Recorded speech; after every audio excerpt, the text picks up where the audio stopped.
In this video, you'll learn how to easily filter and select objects between your schematic and PCB with cross-probing, filtering, and masking.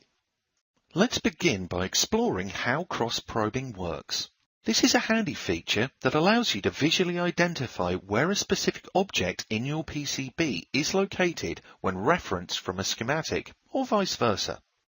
First, we need to open our PCB and schematic documents. Next, we'll navigate to the Tools tab and then select Cross Probe. You'll notice that our regular mouse icon has now turned into a crosshair, indicating that we are in the cross-probing mode.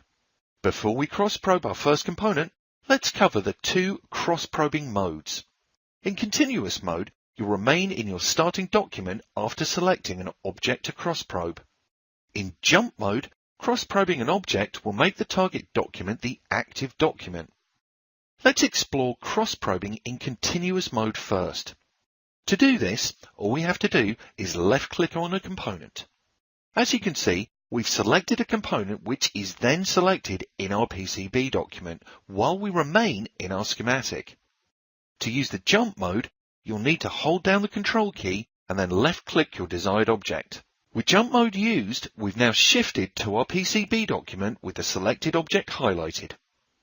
You'll notice that our cross-probe component is highlighted while the rest of our design is greyed out.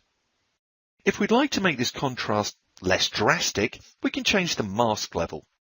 To do this, let's keep our cross-probed component selected and then navigate to the View tab. From here, we can see a mask level slider on the far right that we can adjust to our liking. Sliding it left or right will increase or decrease the brightness of the masked objects. To clear the filter and return to the normal viewing mode, press Shift-C, or the Clear button on the ribbon. Now that we understand how cross-probing and masking works, let's move on to the filtering options in Solidworks PCB. The primary method to filter objects in your design is with the PCB panel. This panel will allow you to browse your current PCB design while using various filtering modes to determine which object types or design elements are listed, highlighted, or selected. To open the PCB panel, select PCB under the View tab.